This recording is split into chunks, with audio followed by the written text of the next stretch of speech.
안녕하십니까 여러분. 역사 완성자 이상입니다. 너무 반갑습니다. 좋습니다 여러분. 22강이고요 비잔티움 제국, 거기다가 십자군 전쟁까지 이번에 시간에 같이 가보도록 하겠습니다. 저는요 십자군 전쟁만 하면 생각나는 영화가 한 편이 있습니다. 바로 이 영화입니다. 킹덤 오브 헤븐. 선생님 또 막 인생 영화 또 뭐 지난 강의에 의해서 그 얘기 하시려면 아니에요. 제 인생 영화는 브레이브하트가 맞고요. 가장 완성도 높은 영화, 가장 의미가 담긴 역사 영화라고 한다면 전 킹덤 오브 헤븐입니다. 왜 그러냐면 이게 십자군 전쟁 이야기거든요. 그러니까 십자군 전쟁이라고 하면 결과적으로는 유럽, 미국 중심은 다 크리스트교 문화권이잖아요. 헐리우드에서 만들다 보니까 이 영화 만들 때 그랬대요, 감독한테. 당신 또 뭐 크리스트교는 선, 이슬람은 악, 이걸로 그릴 거 아니냐? 라고 했더니 감독이 뭐라고 그랬냐면, 난 그 말에 매우 모욕감을 느낀다. 내 영화를 보고 이야기해라. 라고 얘기했는데, 실제로 전 이 영화 진짜 여러 번 봤거든요. 한 10번은 본 것 같아요. 근데 볼 때마다 너무 감동이 있고요. 어떤 감동이냐면, 결과적으로는 어떤 종교가 좋고 어떤 종교가 나쁘다라는 것이 아니라 그 종교를 이용한 사람들의 욕망, 이것은 몇백 년 전의 십자군 전쟁 때나 지금도 마찬가지일 수 있겠다라는 그러한 참 귀한 가르침을 줬던, 정말로 역사의 의미를 담아서 현대인들한테 이야기하는 거라고 한다면 이 킹덤 오브 헤븐을 따라갈 만한 영화가 있을까라고 할 정도로 아주 명품 영화라고 할 수 있겠습니다. 바로 이제 이번 강의 말미때 되면 십자군 전쟁이 나올 텐데요. 다시 한번 여러분 봐주셨으면 좋겠고요. 우리가 오늘 배울 거는 딱 간단합니다. 비잔티움 제국, 십자군 전쟁입니다. 자, 비잔티움 제국은 다른 말로 동로마 제국이라고도 합니다. 같은 말이에요. 동로마 제국. 원래는 동로마 제국으로 불렸어야 되나?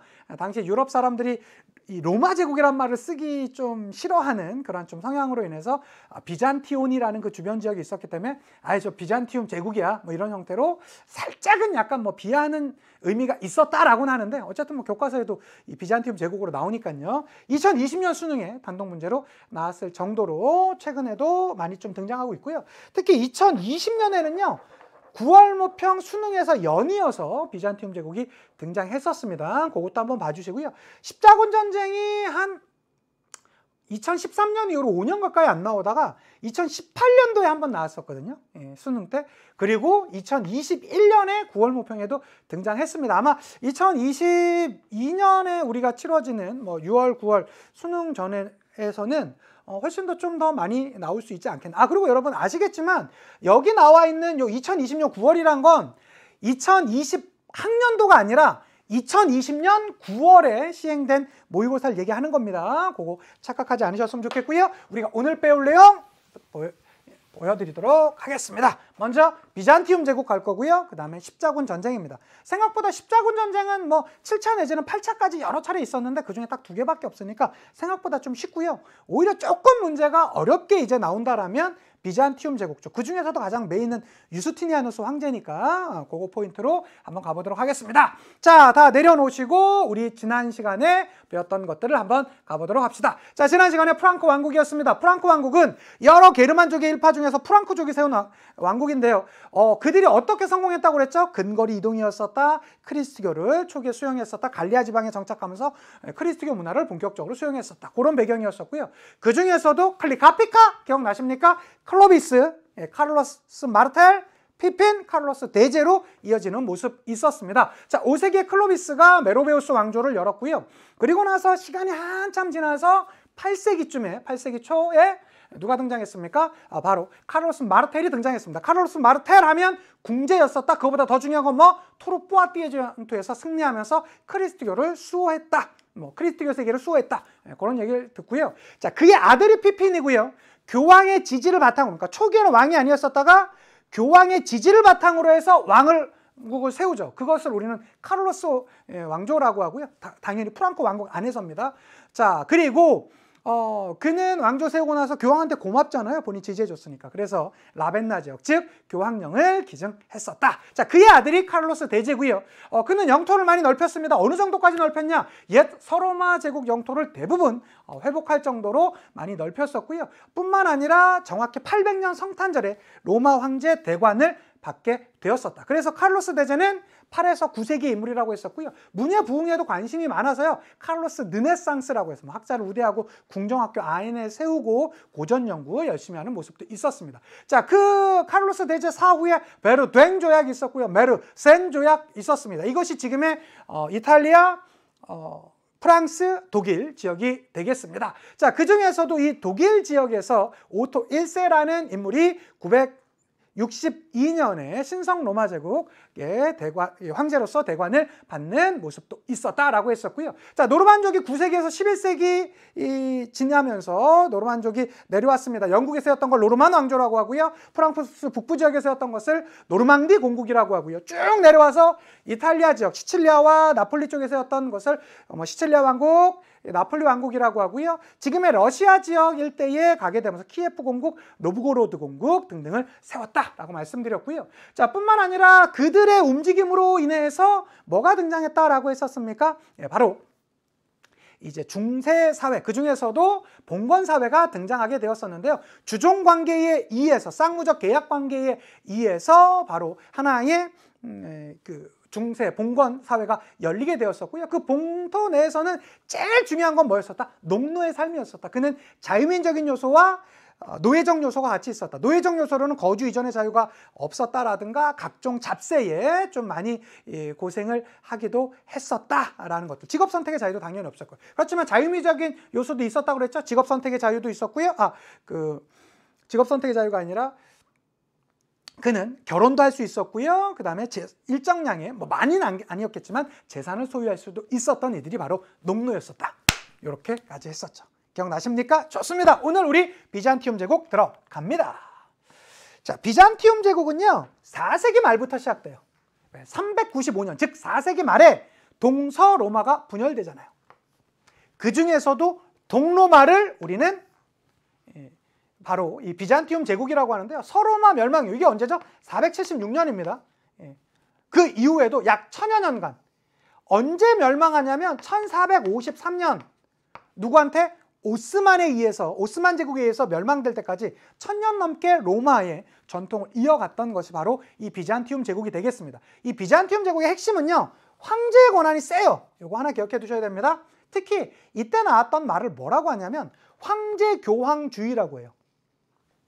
그러니까 이때 이 비잔티움 제국이 있을 때 서유럽, 지금의 프랑스나 이탈리아나 그 독일 지역에서는 각각의 왕도 좀 있긴 했었지만 교황이 있었잖아요. 교황이 교회 실권을 갖고 있었잖아요. 그런데 비잔티움 쪽에서는요, 황제가 곧 교황이고 교황이 곧 황제예요. 한 사람이 정치적인 것과 종교적인 것을 같은 권한이 갖고 있었던 거예요. 우린 그것을 뭐라고 합니까? 정교일치라고 합니다. 정치와 종교가 하나로 일치된 현상, 이걸 우리는 황제교황주의라고 합니다. 어느 제국대요? 비잔티움 제국대요. 그리고 그 수도가 누구였습니까? 바로 콘스탄티노폴리스. 누구 때죠? 4세기 콘스탄티누스 황제가 자신의 이름을 따서 도시를 건설했고 지금의 터키 이스탄불 지역에 천도를 했었던 것이 바로 이 콘스탄티노폴리스가 되겠고요. 여기야말로 동서무역의 거점 중에 이런 거점이 없어요. 어떤 점이냐? 이렇게 생겼거든요. 이걸 이제 고대 지도로 갖고 와보면 이렇게 생겼습니다. 우리는 여기를 콘스탄티노폴리스라고 그래요. 지금의 터키 이스탄불이죠. 이렇게 보면 여러분 이해가 잘 안 되시죠? 그래서 제가 조금 다른 지도를 하나 갖고 와봤습니다. 자, 우리 간단히 한번 복습해 볼까요? 여기 있는 지역 어디입니까? 발칸반도입니다. 지금의 그리스 있는데 여기 이탈리아 반도고요. 여기가 시칠리아 섬입니다. 되셨죠? 요 반도 무슨 반도 기억나십니까? 이베리아 반도입니다. 여기 끝에 있는 데가 포르투갈이고요. 여기가 스페인, 즉 에스파냐가 되겠습니다. 그 정도는 아시죠? 이쪽에 있는 데가 튀니지고, 과거에 카르타고 있었던 데가 되겠고요. 자, 우리가 오늘 공부할 것은 바로 이쪽이죠. 이스탄불. 그러니까 흑해와 지중해를 연결하는 것인데요. 이렇게 보면 이게 선생님 뭡니까? 라고 이렇게 할 수 있을 텐데 일단 한번 보자면 유럽과 여기까지는 유럽이잖아요. 이쪽은 아시아거든. 아시아와 유럽을 잇는 이 가장 핵심적인 요충지 중에 요충지. 이걸 조금 확대해서 보면 이렇게 돼요. 이렇게. 이게 발칸반도, 그리스 있는. 그 다음에 이게 지금의 터키 지역이 되겠죠. 그리고 여기 넘어가는 데거든. 이렇게 보면 여러분 이게 뭐가 중요하냐 싶을 텐데요. 조금 더 확대해 볼게요. 이렇게 생긴 거야. 그러니까 여기가 이스탄불이야. 이게 흑해에서 내려오는 데고요. 이쪽으로 가면 지중해가 되겠죠. 그러니까 얼마나 중요하겠어. 흑해와 지중해를 연결시키는데 이게 아시아권과 유럽권을 연결시키는 것이지. 이게 바로 이스탄불이에요. 이스탄불. 요게. 그러니까 흑해에서 내려와서 지중해로 연결되는 딱 가운데 있는 거지. 얼마나 중요하겠냐고. 얼마나 중요하냐고. 뭐 무역은 그냥 있기만 하면 동서무역의 교역로이기 때문에 있기만 하면 대박이 날 수밖에 없는 그 위치가 되겠습니다. 자, 그 중에서도 시험 문제 나온다라면 이 로마 쪽에서 시험 문제가 나오면 빅3가 있습니다, 여러분. 옥타비아누스, 콘스탄티누스, 유스티니아누스예요. 자, 옥타비아누스는 세계 혹시 기억나십니까? 그러니까 이것도 333이야. 뜨리뜨리뜨리야. 세 명이 중요한데 뜨리뜨리뜨리야. 자, 옥타비아누스 복습 한번 해봅시다. 뭐? 악티움의전, 프린캡스, 아우구스투스. 세 개밖에 안 나요. 시험 문제 세 개예요. 자, 콘스탄티누스 세기죠? 뭐? 콘스탄티노폴리스 천도, 밀라노 칙령, 니케아 공연. 요 세 개야. 기억하셔야 돼요. 자, 유스티니아누스입니다. 6세기입니다. 제 시기적으로는 듣죠? 그리고 앞에 두 명은 그냥 로마 때고요. 유스티니아누스 황제는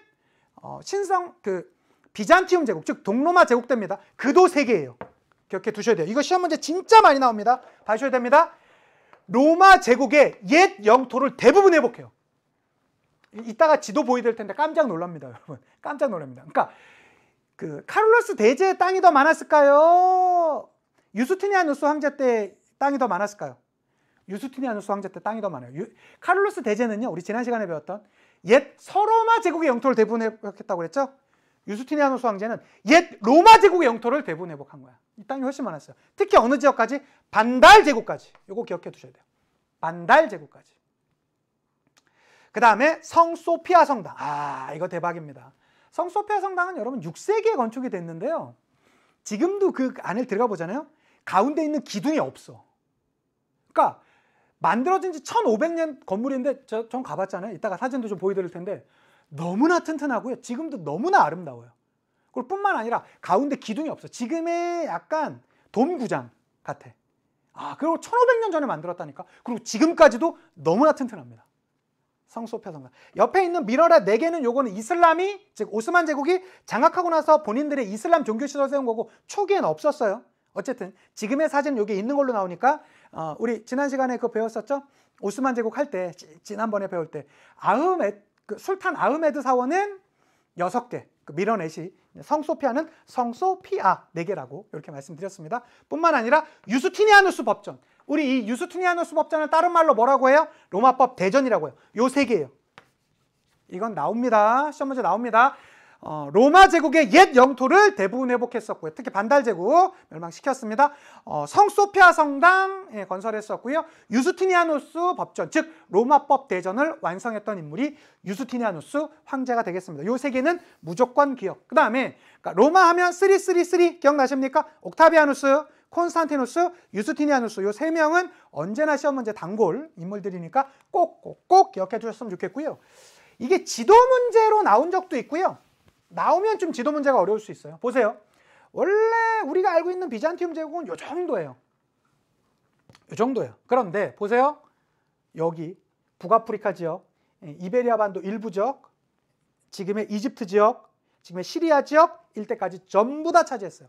물론 사실은 이거는 유스티니아누스 황제가 사실 직접 싸운 건 아닙니다. 베리살리우스라고 정말 최고의 장군이 있었어요. 전술가이자 아주 용맹한 장군이 있었는데 그를 시켜서 여기 뭐 반달 제국이라든가 요 일대를 다 장악했었고, 특히 요 지도적으로 물어보자면 이건 오스만 제국 때 거랑 구분해 달라고 제가 여러 번 말씀드렸습니다. 오스만 제국 때는 이게 얼핏 보면 비슷하지만 뭐가 빠져 있는 게 오스만이다? 요 로마 제국, 즉 이탈리아 반도가 빠져 있어야지 어디다? 오스만이고 그게 아니면 이쪽 오면 요게 로마 제국이 들어가 있고 요 일대가 다 차지돼 있으면 어디다? 비잔티움 제국의 전성기 주대다. 이거 몇 세기다? 6세기. 6세기 누구? 유스티니아누스 황제가 되겠습니다. 꼭 기억해 두셔야 되겠고요. 이게 오스만 제국 때라고요. 얼핏 보면 비슷하잖아. 근데 뭐가 빠져 있어요? 이탈리아 반도, 즉 로마가 빠져 있잖아. 되셨죠? 그럼 퀴즈 한번 내볼까요? 여기 지도, 이 사파비 왕조가 있을 때 요 지도는 사파비 왕조가 있다라고 한다면 몇 세기일까요? 사파비 왕조는 16에서 18세기 있었으니까 요건 그러면 그쯤 되겠죠. 16에서 18세기 경쯤 되셨어요. 예, 그 정도 봐주시면 좋겠습니다. 자, 봐주시면 좋겠고요. 이게 바로 성소피아 아닙니까? 원래 초기에는 성당이니까 요거 실제 현재에서는 아야 소피아라고 합니다. 아야 소피아. 그렇지만 15세기 이후, 즉 여기가 오스만 제국, 이슬람 제국의 가장 대표 주자였었던 오스만 제국이 여기를 장악하고 나선 요 옆에 있는 이슬람의 종교 시간을 알리는 미러넷을 만들었었다라는 것도 봐주셨으면 좋겠습니다. 안에 들어가면 이렇게 있어요. 정말 화려합니다. 조명도 좋고요. 보면 이게 여러 명의 이슬람의 선지자들 있죠. 그 인물들이 쭉 있어요. 뭐 전 읽을 수는 없었지만, 그리고 여기 누가 있습니까? 성모 마리아. 성모 마리아와 이슬람의 예언자들이 같이 나와 있는 종교 간의 화합을 얘기하는 참 너무나 멋진 장면이 아닌가 싶습니다. 성모 마리아와 제가 참 제일 좋아하는 사진이죠. 그래서 저는 아마 여기 제 수업을 듣고 있는 학생들도 분명히 종교가 있을 거라고, 있는 학생도 있으시겠죠. 근데 저는 내 종교가 무조건적인 선이고 타 종교는 무조건적인 악이다라는, 틀린 거다라는 생각. 틀린 건 없는 겁니다, 여러분. 특히 종교에 대한, 신념에 대한 것들은 다를 뿐인 거니까 틀림과 다름을 여러분들이 좀 구분하시는 앞으로의 삶을 되어주신다면 우리 사회가 조금 더 건강해질 수 있지 않을까, 그렇게 싶습니다. 자, 뭐 여러 장면들 제가 직접 찍은 사진들 같이 하게 되고요. 특히 이 성소피아 성당도 여러분 대학교 가시면 꼭 한번 가셔야 됩니다. 특히 이스탄불이라는 도시는요, 터키에 있는 이스탄불이죠. 워낙에 지금도 이 공항도 워낙 크고요. 이 유럽과 아시아를 잇는 물류 교통의 중심지이기도 하고, 뭐 관광지로도 꽤 잘 만들어져 있죠. 그리고 치안도 상당히 안전하고요. 너무 좋습니다, 분위기도요. 근데 이 성소피아 성당 가잖아요. 그 중에서도 가장 핵심이 성소피아 성당인데, 들어가면 햇빛 채광이 기가 막혀요. 야, 이 건물 어떻게 1500년에 만들어졌을까 싶을 정도로 모든 걸 다 계산해서 만든 것 같아. 실제로 보면 빛이 들어오는데 여기까지 쭉쭉 들어와요. 이게 다 이제 빛이 쫙 들어왔고 하면 약간 이게 무슨 뭐 어디 약간 영상미를 가미한 것 같아요. 그러한 모습까지 볼 수 있었고요. 제가 거기서 이제 영상을 찍고 있었고, 특히 전 이런 거 볼 때마다 우리 BTS, 방탄소년단, 우리 대한민국 최고의 인물들 아니겠습니까? 그래서 한국에서 왔다 하니까 무조건 BTS예요. BTS 찬양이에요. 그래서 정말로 놀라운 BTS의 영향력을 전 다시 한번 확인할 수 있었습니다. 어쨌든 유스티니아누스 요 세 개, 옛 로마 제국 옛 영토 대부분 회복, 성소피아 성당, 유스티니아누스 법전, 즉 로마법 대전 했었다. 그리고 유스티니아누스 사후에 나왔던 게 두 개예요. 요거 많이 헷갈려 하시거든. 그러니까 유스티니아누스 황제 때 있었던 건 아니고요. 유스티니아누스가 죽고 나서 그 넓은 제국을 통치하기 위해서 나왔던 게 군관구제와 둔전병제예요. 군관구제라는 건 우리 당나라 배울 때 절도사제도 배웠었죠. 얼추 비슷해요.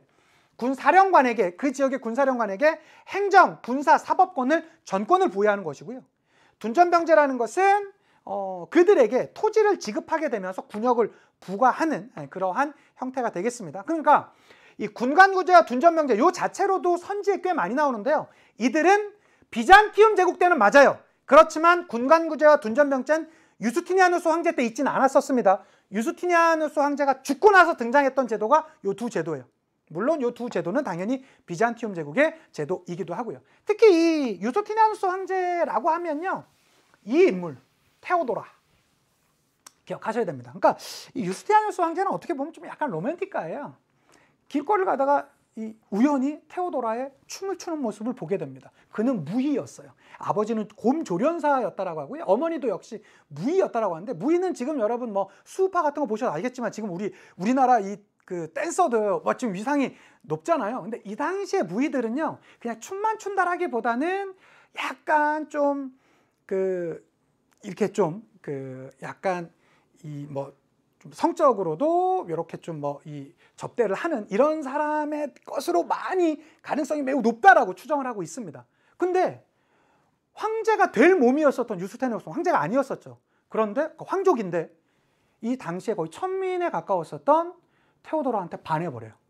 그래서 자신의 당시에 황제가 삼촌이었는데 삼촌한테 가서 법을 바꿔달라고 그래. 나 저 여자랑 결혼하겠다. 근데 이 당시에는 황족은 천민하고 일반민하고 결혼할 수 없었거든요. 근데 법을 바꿔요. 너무나 우겨가지고. 그리고 나서 하는데 이 테오도라는 처음에 본인이 그러니까 이 왕비가 되기 전에, 황비가 되기 전에만 해도 그냥 되게 약간 좀 문란한 여성 이렇게 지금 이미지가 보였었는데, 되고 나서는요 거의 혹자들은 그렇게 얘기합니다. 공동 통치가 아니었냐. 또 더 나가는 사람도 있어요. 유스티니아누스는 얼굴 마담이었고 실제적인 모든 정책은 테오도라가 다 했다라는 거라고 주장하는 학자들도 있습니다. 그래서 대표적으로 어떤 사건이 있었냐면 532년에 당시에 이제 그 콘스탄티노폴리스에서 어마어마한 반란이 있어요. 니카 반란이라고. 이때 유스티니아누스는 엄청 우유부단한 모습을 보여. 반란이 일어났다고? 이거 도망가야 되는 거 아니야? 도망가야 되는 거 아니야? 이거 막 거의 도망가기 직전이었대요. 근데 테오도라가 손을 딱 잡는 거야. 도망가? 황제가 지금 도망가서 살 수는 있겠습니다. 그렇지만 그래, 황제가 도망간다고 황제처럼 살 수 있겠습니까? 나는 내 황비복을 양보하고 싶지 않습니다. 죽는 한이 있더라도요. 베리살리우스 오세요. 빨리 이 원인을 차단해서 빨리 처단을 하십시오. 라고 해서 강단의 모습을 보여줘요. 그래서 막 우유부단하던 이 유스티니아누스가 그런가? 그러고 나서 좀 잘 처리해 보세요. 해갖고 이게 정리됐다라는 설이 아주 유력하죠. 그렇게 되고 사실은 좀 잔인하긴 했었어요. 그래서 처음에 협상하는 것처럼 해놓고 거기에 모아놓고 3만 명을 했다라는 얘기가 들리고요. 어쨌든 그럼에도 불구하고 이 테오도라가 갖고 있었던 정치적인 영향력과 그 과감한 결단력, 이것은 거의 뭐 황제를 압도할 정도의 능력이 있었던 걸로 많이 알려져 있습니다. 근데 안타깝게도 유스티니아누스 황제보다 17년 일찍 죽어요.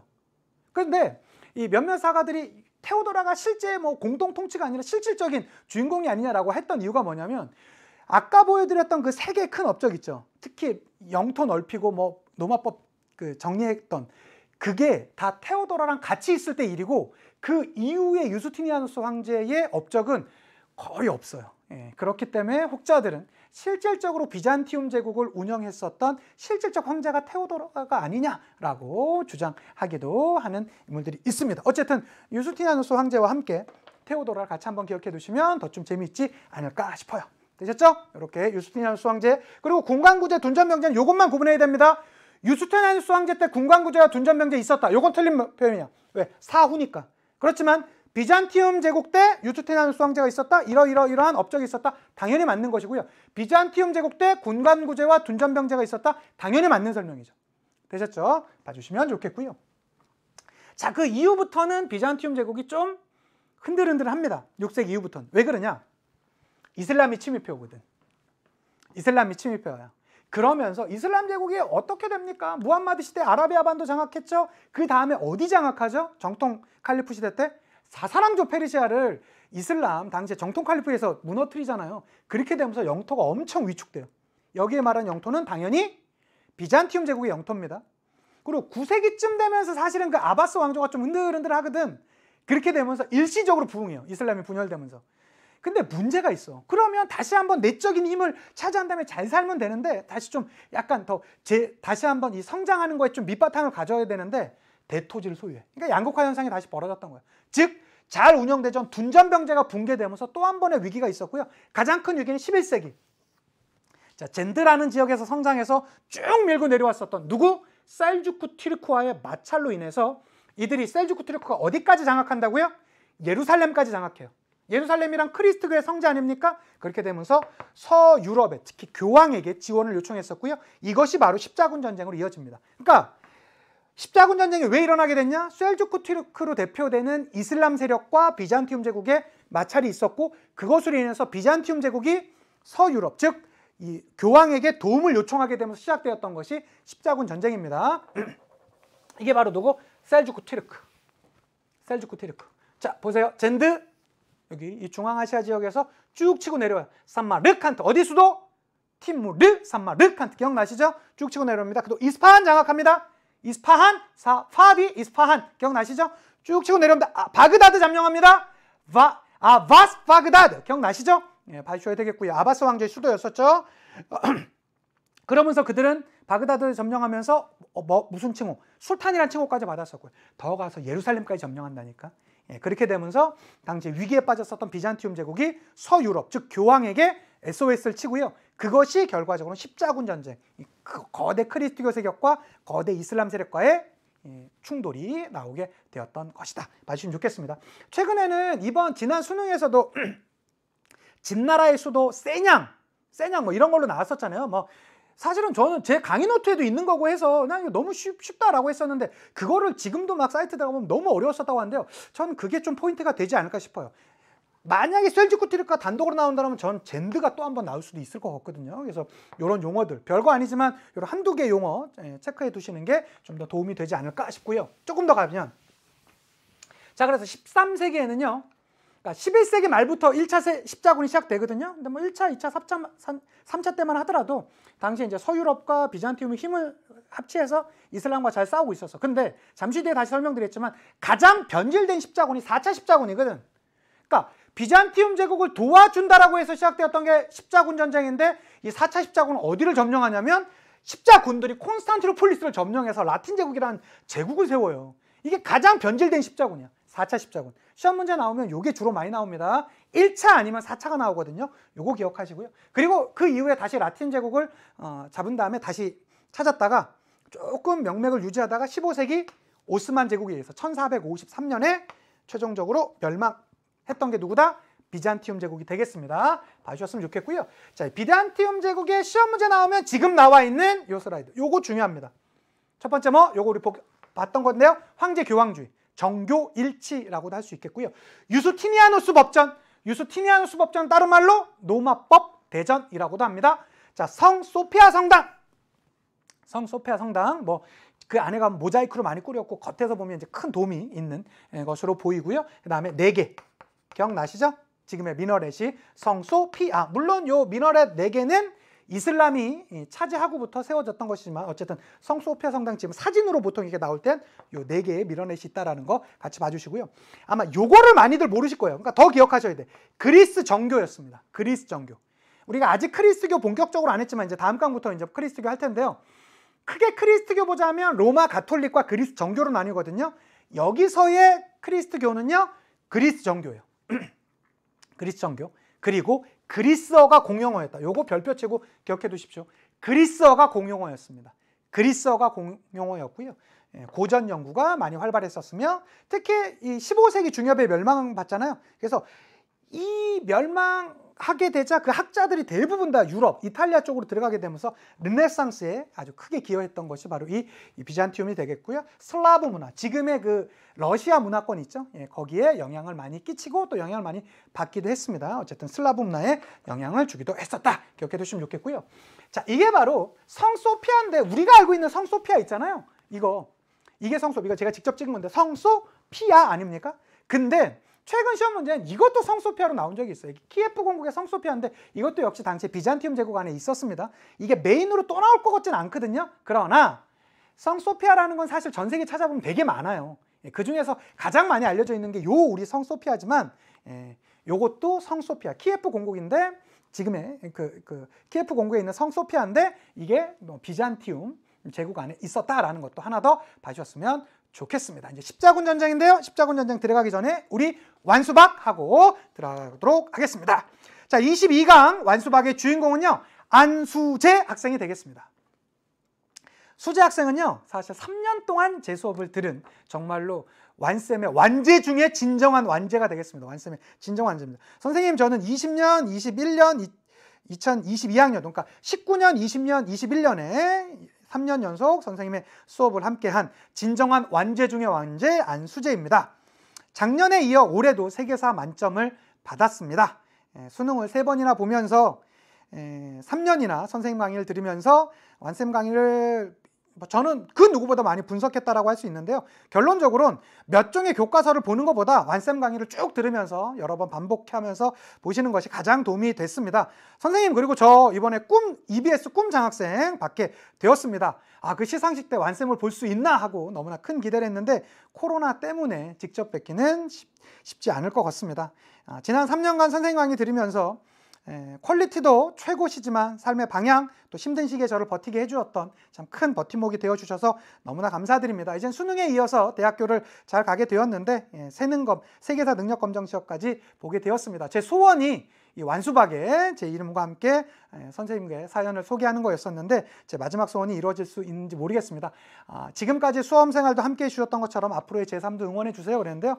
수재 학생 제가 이 완수박 지원 후기 보면서 얼마나 좀 저도 뭉클하고 찡했는지 몰라요. 지난 3년 동안 이 부족한 사람이 작게나마 도움이 됐다니 저 역시도 너무나 행복하고요. 뿌듯하고요. 또 결과까지 좋아서 지금 원하시는 대학교에 또 합격하게 되셨다니 너무나 좋고요.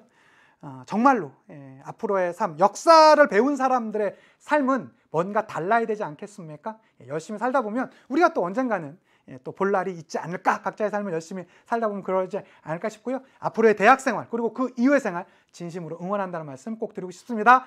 진정한 완제 중의 완제, 안수제 파이팅입니다. 완수박 같이 외쳐드리고, 이거는 뭐 수능 대박이 아니라 앞으로의 3대박을 같이 외쳐드리도록 하겠습니다. 완세면 멋진 제자 안수제.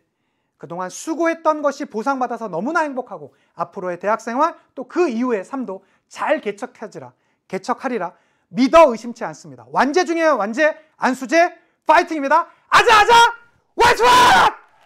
아이! 아이! 아이! 행복합니다. 안수제 꼭 앞으로도 파이팅 넘치게 살아가 주시면 감사하겠습니다. 이거 찢어진 거 아닌가 모르겠네. 자, 좋고요. 계속 가보겠습니다. 십자군 전쟁입니다. 십자군 전쟁은요, 여러 배경이 있어요. 근데 사실은 여러분, 이 배경은 알아두면 우리가 이해하긴 좋긴 해요. 그렇지만 사실은 이 배경적인 게 아주 직접적으로 아주 디테일하게 시험 문제 나오지는 않습니다. 그러니까 그런 좀 전체적인 거, 그러니까 꼭 반드시 알아야 된다, 이런 것은 제가 좀 해드리잖아요. 왜? 대표적으로 반드시 알아야 되는 거, 업적 이런 거 무조건 알아야 돼요. 틀리면, 모르면 그냥 틀리는 거야. 그렇지만 배경 이런 건 이런 이유가 있었겠구나, 이렇게 그냥 좀 알아두시면 좋겠습니다. 자, 유럽이 많이 안정돼 있었어요. 무슨 말이냐? 유럽이 안정되다 보니까 이 교황은 딱 보니까 이때 1054년에 동서교회가 분리되거든요. 이거 하나로 합쳐야 되는데 저희는 뭐 황제 교황주의라고 하고 이거 화나네, 이런 느낌이 있었어. 성지도 회복해야 되고. 그러니까 교황도 뭔가 이 싸워서 본인의 것을 챙겨가고자 하는 욕구가 있었고요. 기사와 영주들, 지금에 있는 땅이 뭐 있긴 하지만 원래 사람이란 게 여러분 만족을 모르는 습성이 있지 않습니까? 땅이 있지만 좀 더 큰 땅을 원해. 새로운 영주 획득, 또 전리품 원했을 것이고요. 상인들한테 전쟁은요, 윤리적인 거나 역사적으로 말고 경제적으로만 뭐 무조건 이득입니다. 전쟁은 엄청난 수요를 만들어내거든요. 그러니까 동방무역을 더 개척하고 싶고 독점하고 싶은 욕구도 있었고, 농민들도 전쟁에 나가서 이기면 신분 상승할 수 있잖아요. 이러한 모든 사람들의 욕구가 사실은 당시에 십자군 전쟁으로 이어졌다라고 볼 수도 있을 것이고요. 농업 생산량도 커졌고 인구도 증가했습니다. 특히 독일 지역의 엘베강 동쪽까지 확장해 오게 되면서 뭔가 이제 좀 새로운 땅을 차지해 나갔으면 좋겠다라는 욕구도 있었고, 이베리아 반도 내에서는, 원래 이베리아 반도는 이슬람권한테 많이 넘어갔었잖아요.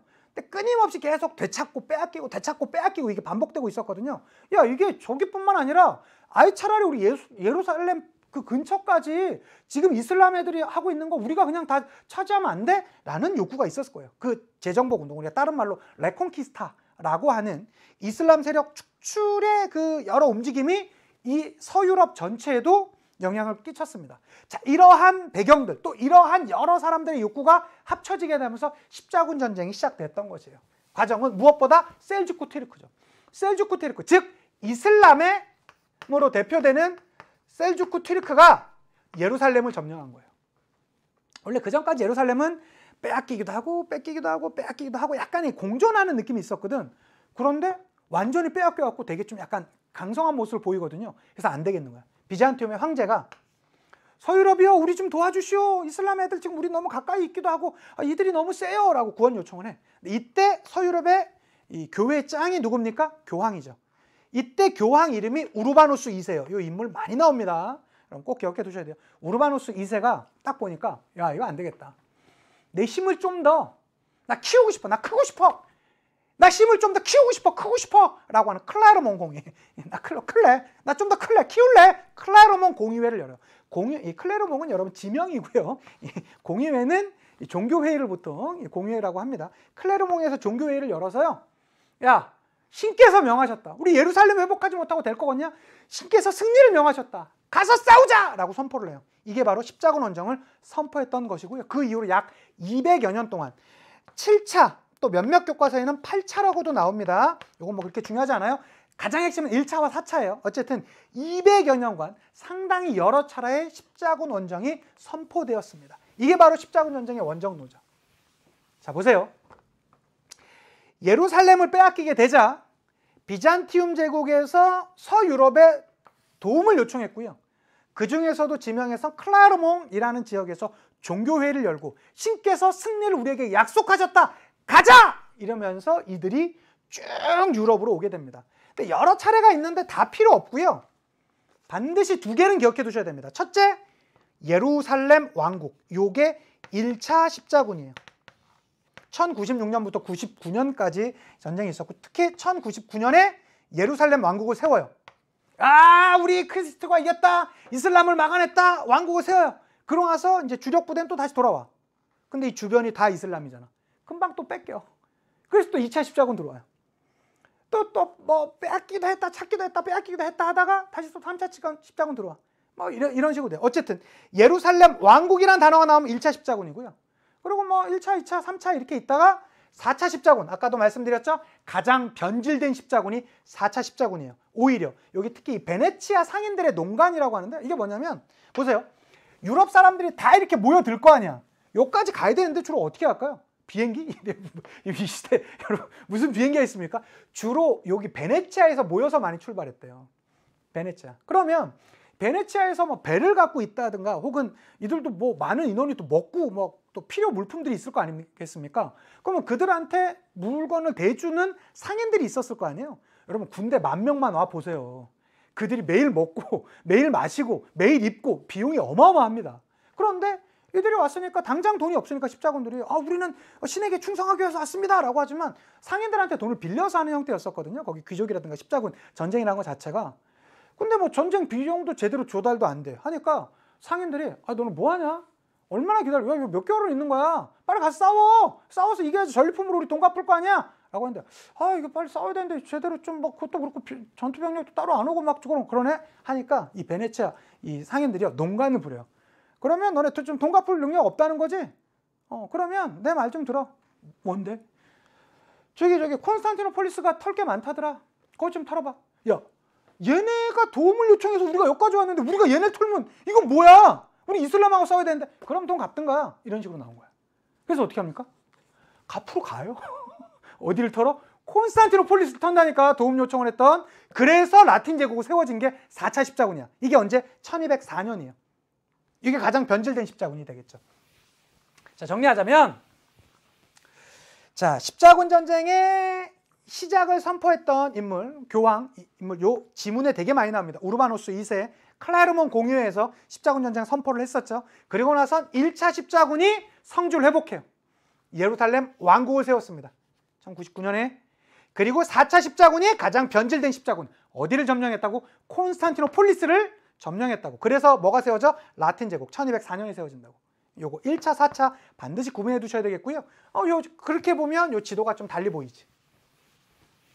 되셨죠? 요 정도 봐주셨으면 좋겠고, 자, 거기에서 1차, 4차에 들어가진 않지만 3차 십자군의 배경이 되었던 것이 바로 킹덤 오브 헤븐입니다. 여러분 이 영화는 너무 멋있어.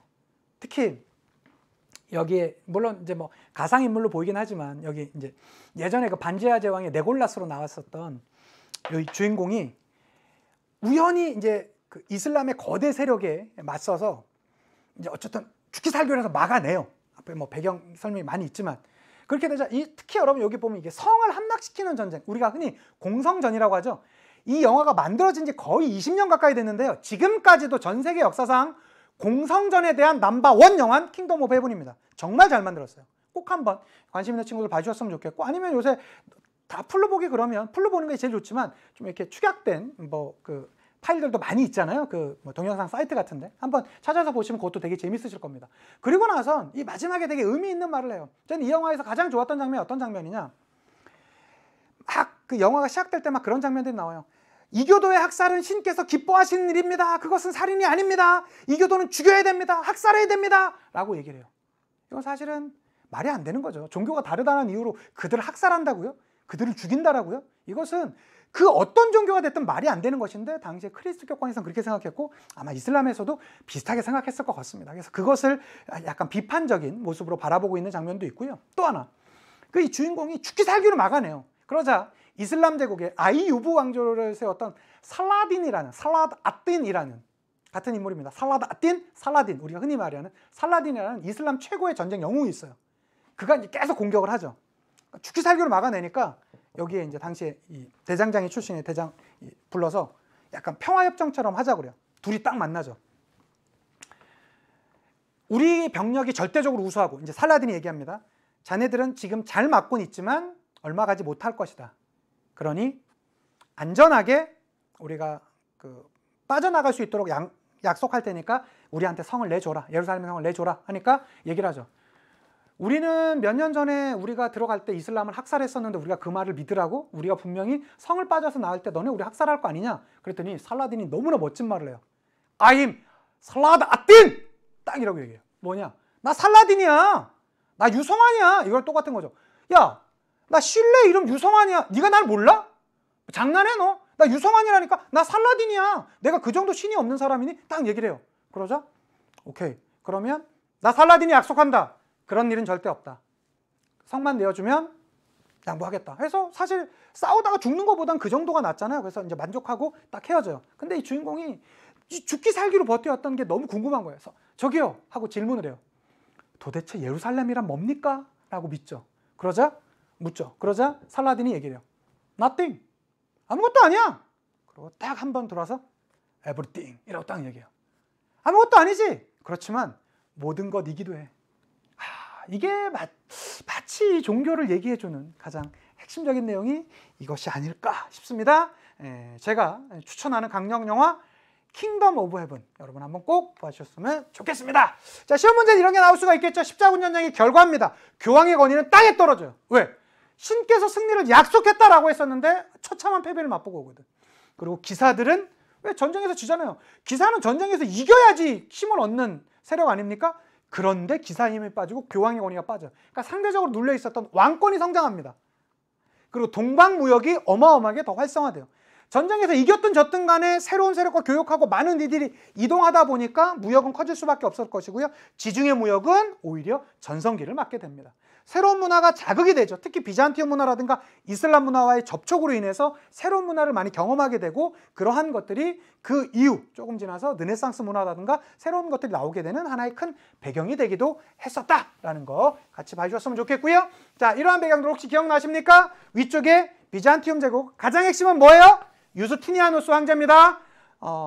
로마 제국의 옛 영토 대부분 회복됐고요. 성 소피아 성당 건설했고요. 마지막으로 로마법 대전, 즉 유스티니아누스 법전 세웠다. 그 다음에 군관구제, 둔전병제 이 단어들 유스티니아누스 사후에 있었다라는 것도 꼭 기억해 두시고 상당히 많이 어려워하는 게 그리스어를 공용어로 삼았다. 그 다음에 그리스 정교. 선생님 그리스 정교 좀 설명 좀 더 해주시면 안 돼요? 요거 다음 시간 되면 저희가 이제 크리스트교 파트 들어가거든요. 그때 제가 다시 좀 더 자세히 한번 해드릴게요. 그 다음에 십자군 전쟁 몇 차와 몇 차, 1차와 4차 반드시 기억해 두시고요. 그 결과 파트 기억해 두시면서 이제는 중앙집권 국가로 성장하게 되는. 그 다음에 우리가 다음 강에 공부할 이 교황권과 왕권의 대립과 갈등과 또 몰락, 이 과정과 이 십자군 전쟁이 가장 크게 영향을 미치거든요. 이런 것까지 좀 더 기억해 두시면 다음 강 수업 듣기가 조금 더 편하시지 않을까 싶습니다. 되셨죠? 우리 문제 풀면서 가보도록 할게요. 2010년 수능 문제입니다. 사실은 지금도 이제 입시 사이트나 이런 데 가면 올해 재평가가 너무 좋습니다. 사실은 수능 예측도라든가 이런 게 제가 EBS 뿐만 아니라 지금 상태에서는 사설 강사 포함해서 제가 제일 좋은 것 같아요. 작년 평가로만 놓고 보면. 왜 그러냐면 저는 모평 문제나 이런 것을 좀 면밀히 분석했었고 이게 특히 이번 수능에 워낙에 많이 좀 예측도가 높아지다 보니까 많은 사람들이 좀 그렇게 좀 인정해주고 있는 것 같습니다. 근데 사실 그 시작점이 되었던 게 작년 수능 요 문제였어요. 작년 9월 모평에서 인도를 물어보면서 인도 국타 왕조를 물어보면서 사사왕조 페르시아를 물어봤기 때문에 제가 이 지도가 사실 이게 교과서 지도로 변형된 형태로 나왔던 거거든요. 이거 분명히 이제는 다른 걸 물어보면서 그 시대 걸 갈 수 있다. 그러니까 우리가 이 지도 파트 명심해야 돼야 된다 했는데 이게 바로 수능에 나왔던 그거잖아요. 이게 뭐예요? 보시면 이쪽에 보면 나라고 나와 있고 메카 메디나가 성장해요. 이게 보면 그러면 6에서 7세기 정도의 새로운 교역로의 변화를 얘기한 것이고 그러면 한 6세기 정도에 나왔었다라면 요 나는 사산왕조 페르시아가 되겠고요. 이게 그러면 대략 6세기 정도라고 한다라면 6세기 때 있었던 게 여기는 언제겠습니까? 당연히 가는 비잔티움이 되겠죠. 가는 비잔티움, 나는 사산왕조 페르시아가 되겠습니다. 요 지도를 통해서 아는 형태였고요. 아마요. 그러면 제가 단언코 말씀드리는데 아마 2022학년도 2022년도 평가원 문제도 이 스타일이 나올 것 같아요. 계속적으로. 이 지도 형태로 난이도를 구분하는 게 약간 지금 평가원의 하나의 트렌드가 됐거든요. 이제는 연표 문제를 깊게 나오는 것보다 이런 형태의 문제가 나올 겁니다. 꼭 반드시 봐주셔야 돼요. 잘 대비가 돼 있어야 됩니다. 그래서 제가 강의 때 그 지도나 이런 걸 많이 올리는 게 그런 이유가 있는 겁니다. 자, 볼게요. 가는 파르티아를 정복하였다라고 하는데 가는 비잔티움 제국인데 어떻게 파르티아를 정복하겠습니까? 아니죠. 밀레트 제도는 오스만 제국 거였었죠. 예, 비잔티움 제국과는 관련 없고요. 나는 바그다드를 수도 삼았다라고 하는데 바그다드, 바스 바그다드 아닙니까? 나는 이스마일 1세에 수립되었다라고 했었는데 이건 사산 왕조죠. 이스마일 1세랑은 관련이 없고요. 가나는 이슬람 세력에 의해서 멸망되었다. 특히 가는 누구한테 멸망? 오스만 제국한테 멸망했고요. 나는 누구한테 멸망? 이슬람 제국의 정통 칼리프 시대 때 멸망됐죠. 그래서 요 보기 가장 핵심 아니겠습니까? 정답 5번 되겠고요. 자, 2017년 6월 모평 문제 되겠습니다. 볼게요. 가 제국에 대한 설명으로 옳은 것은 이라고 합니다. 문화의 용광로 가 제국이 온다라고 이렇게 나와 있고요. 가 제국은 그리스어를 공용어로 요러한 단어가 여러분 좀 어렵거든요. 아마 요게 선지에 이게 있었으면 이 문제가 훨씬 더 어려워졌을 거야. 근데 이걸로 인해서 어쨌든 우리는 비잔티움 제국임을 알 수 있고 조금 더 가보도록 할게요. 뭐 그리스 문화와 로마 문화를 융합하였다. 근데 사실 이건 그리스어를 안 주더라도 황제 유스티니아누스 황제가 세운 성소피아 성당 이것만 줬어도 충분해요. 그러니까 만약에 이걸 난이도를 올리려고 했었으면 이것만 주고요. 이것만 주고 선지를 예로 구성했으면 아마 난이도가 훨씬 올라갔을 거예요. 정답률이 훨씬 떨어졌을 겁니다. 예, 그거 기억해 두셨으면 좋겠어요. 제가 볼 때는 앞으로 이걸로 물어볼 가능성이 충분히 있습니다. 그리스어를 공용어로 했다. 이것도 하나 봐주시고요. 예, 둠스데이북을 작성했던 것은 이제 뭐 노르만 왕조, 즉 그게 이제 잉글랜드 왕국으로 넘어가죠. 알렉산드리아를 건설했던 것은 알렉산드로스 대왕이 되겠고요. 황제 교황주의를 추구하였다. 이것이겠죠. 그러니까 이건 정답은 쉽게 찾아갔는데 황제 교황주의가 아니라 뭐 그리스어를 공용으로 했다. 이런 게 나오면 좀 학생들이 생소해하니까 난이도 좀 더 올라갈 수 있습니다. 대비해 두시고요. 이런 게 아니라 뭐 군관구제와 둔전병제 뭐 이런 걸로도 물어볼 수 있죠. 대비해 두시고요. 이스파한을 수도로 정했던 것은 사파비 왕조가 되겠고요. 우즈베크인에게 멸망을 당했던 것은 티무르 제국이 되겠습니다. 2020년 9월 모평 문제입니다. 가 제국에 대한 설명으로 옳은 것은 이렇게 나왔는데 이게 바로 키예프 공국에 있는 성소피아 성당이라고 그랬잖아요. 근데 사실 이건 몰랐다 치더라도 아름다운 성소피아요. 성소피아만 보든지 조금 더 가보자면 이스탄불에 같은 이름의 건축물을 본 적이 있어 하고요. 이 건축물은 가의 여기가 핵심 단어죠. 유스티니아누스 황제 때 대성당으로 만들어졌는데 이 웅장한 돔과 화려한 모자이크 벽화로 유명하지라고 이렇게 나와 있습니다. 어디겠습니까? 당연히 비잔티움 제국 때가 되겠고요. 티마르 제도를 시행했던 것은 오스만 제국 때고요. 우즈베크인에게 멸망당했던 것은 티무르 제국. 상트페테르부르크를 건설했던 것은 러시아의 표트르 대제가 되겠고요. 우르드어를 공용어로 사용했던 것은 무굴 제국이 되겠습니다. 이런 것들 좀 생소한 것들 여러분 좀 익숙해지셔야 되겠고요. 군관구제와 둔전병제 실시했다. 이거 얼마든지 나올 수 있겠죠. 예, 거기다가 조금 더 어렵게 나오려면 그리스어를 공용어로 사용했다. 이것도 같이 봐주셨으면 좋겠습니다. 자, 오늘 마지막 문제 풀고 끝낼게요. 2021년 9월 모평 문제가 되겠습니다. 다음 사건의 배경으로 가장 적절한 것을 찾으랍니다. 콘스탄티노폴리스 안디오크를 거쳐 예루살렘에 도착한 크리스트교 교도들은 그곳을 40여일간 포위했고요. 그들은 성 주변에 2개의 공성탑을 세웠고요. 우리 무슬림들이 그중 하나를 불태우고 그 위에 있던 크리스트교 교도를 죽이며 맞섰대요. 그런데 예루살렘이 다른 방향으로부터 함락되었음을 알리는 전령이 도착하였을 때 크리스트교인들은 금요일 아침에 예루살렘 북쪽을 향해서 도시를 점령했다라고 나오고 있습니다. 이거는 누구? 크리스트교 교도와 이슬람 교도 간의 대립을 보고 있는 거 아니겠습니까? 이거 뭐겠어요? 십자군 전쟁이고요. 이 십자군 전쟁의 배경으로 옳은 걸 찾으라죠. 십자군이 라틴 제국을 건설하였다. 라틴 제국은 4차 십자군이니까 배경에는 맞지 않고요. 펠리페 2세 레판토 해전은 16세기입니다. 옳지 않고요. 훌라구의 몽골군이 이슬람 세계를 침공했던 거 전혀 배경이 되지 않고요. 예, 신성 로마 제국이 하인리 4세가 파문당했던 건 우리가 다음 강의 배울 겁니다. 이것은 카노사의 굴욕이 되겠고요. 교황 우르바누스 2세가 클레르몬 공회를 개최했다. 이것이 되겠죠? 정답 5번이 되겠습니다. 자, 수고 많으셨고요. 이제 다음엔 크리스트교의 여러 움직임들 같이 살펴보도록 하겠습니다. 인사드리고 물러가도록 할게요. 역사가 완성되는 그날까지